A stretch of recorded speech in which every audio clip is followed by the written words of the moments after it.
So good day. I'm Steven Balane, first year in crop science agronomy. Today I'll be teaching soil science. The person who I'm tutoring is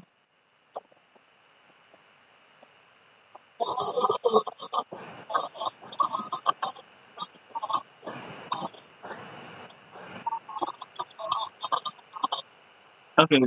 So today I'm going to be explaining soil 42 or the principles of soil science. The unit that I'm going to be covering is Unit 2, soil formation, weathering, and development. So first off, the topic would be about minerals. What exactly is a mineral? Mineral is a naturally occurring inorganic substance with fairly definite chemical compositions and specific physical properties. Basically, ang mineral ang rock siya nga na-form because of chemical composition. And due to that chemical composition, na-change yung physical appearance. So, how exactly do you identify minerals? Where, well, there are five types in identifying minerals. First would be the petrographic analysis. It is the most commonly used method for the precise identification of minerals and rocks.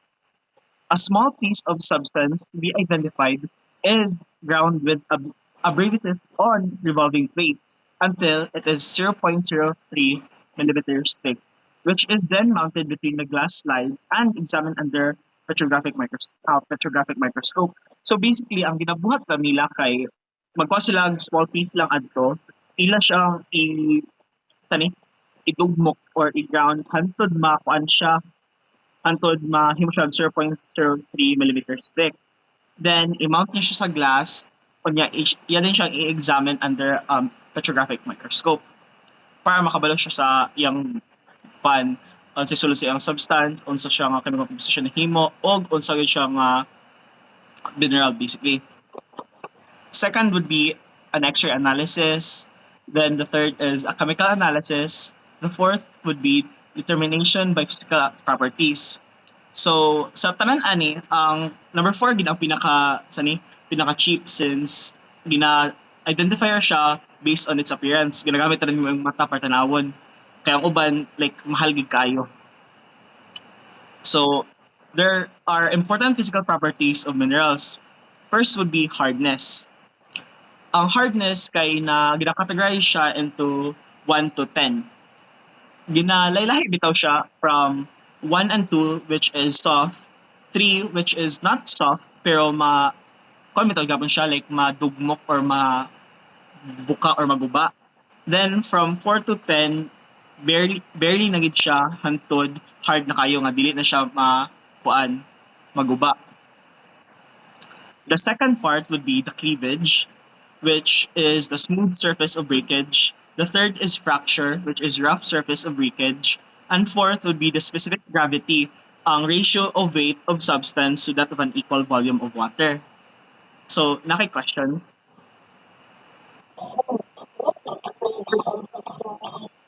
So, to expound what they really mean, ang cleavage kay kung unsa pagkuan sa soil formation, pagguba, kung smooth ba siya, mo na ang cleavage. And kung rough siya, which it is known as a fracture. Okay, Nag-gets ra? Okay. So, another thing would be color. Its wavelength of light absorbed by the mineral. Kung unsa gyud siya iyang iyang color kung purple, blue, black, white ba siya. 6 would be its streaks. Color or finely powdered minerals. Makita ba nimo like nasa linya-linya? Mo na ang streaks niya. 7 would be luster. Reflection of ordinary light. Kung ma-reflect bang light sa iyo or kuan ba niya, ma-absorb ba niya. The 8 would be tenacity. Resistance to breaking or bending. Kung ang physical properties sa mineral, kung kahit bigkay siya, kuan siya, it would be flexible or plastic. Kung flexible siya, mabend na siya, pero kuan na siya di siya maguba. Pero it also does not assume its original position kay na-bend naman nimo. Kung plastic, ang mineral kay ma-bend pero mabalik pa din mo siya sa iyang original position. Another one would be one. Another example of tenacity would be brittle, a mineral that breaks or powders easily. Like dali siya magubak or madali siya ma-grounded dito. Like ma-pulverize mo. Agad makakit up ka pa.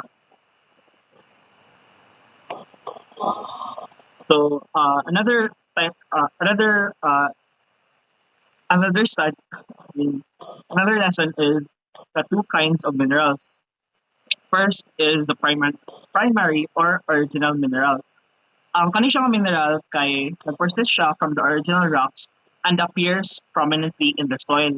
So dito gyud siya gikan, nakita gyud siya nimo dito. Secondary, another one is secondary minerals. Minerals which originate from the chemical weathering of the less resistant primary minerals. Basically, ang secondary minerals kay mga scraps siya bitaw or mga nabilin sa primary minerals. Mura siya yung nabilin kay ang katong primary mineral is either na guba na siya tungod sa weathering or na break apart lang siya niya nagkalahi. Get? So, primary or original mineral. Example kay quartz. Uh, it is colorless when pure. It has a hardness of 0.0 and it is very resistant to chemical weathering. Muna siya ang example sa primary mineral. An example of secondary mineral is iron group. Basically, mo ni siya ang mga ang iron group is margika na mo siya from a large amount of iron dito niya guba around niya maray na biling. Ang iron group kay na imparts it is imparted from the red color of soil. Then kuan siya largely found in highly weathered soils. Makita ko siya basta kay mga tani bato-bato. It is kuan oil.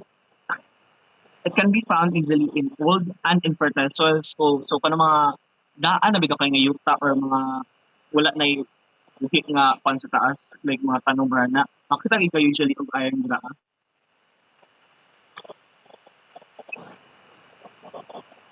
Then next would be the three classes of rocks. So nine three classes of rocks, which is igneous rocks, sedimentary rocks, and metamorphic rocks. Ang igneous rocks kay crystallized from met, a silicate melt called magma. Sabi itong kumubuto ang volcano niya may magawas niya makuan siya. Like, sa negos man yung hard rim. Una ang magma. Ito is an example of igneous rocks. Then, sedimentary rocks kay rocks that undergo the process called vitrification. So, basically, mga rocks nga nag-undergo ng process kay mga sedimentary. Then, metamorphic rocks. Rocks that undergo mineralogical, textural, and structural changes. Kaya pa? Gets siya? Okay. So sa chemical weathering, nasa 3 ka processes or nasa 3 ka good. First is hydrolysis, second hydration, and third is dissolution. Mano siya ang chemical formation or ang iyaging asa ni? Mano yung kita sa bond bidang iya kung unsa siya paghimo.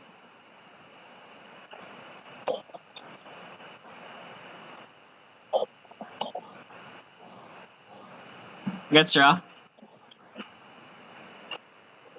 Okay. So, hapit naman mahuman. Sa chemical weathering, naa siya yung last process which is complexation. Muna siya ang organic acids produced from biological processes which may or may not form organic complexes. Basically, muna siya ang kuan pahimo gyud sa final final final outcome bitaw sa pag-process niya from chemical weathering.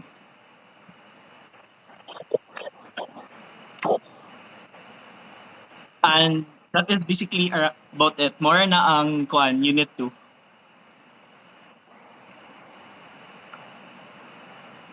So, na pa kayo mga questions or wala?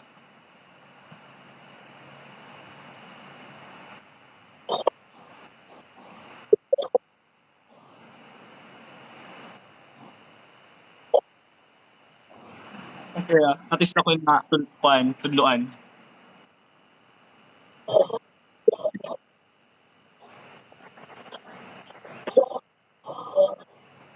Okay, thank you.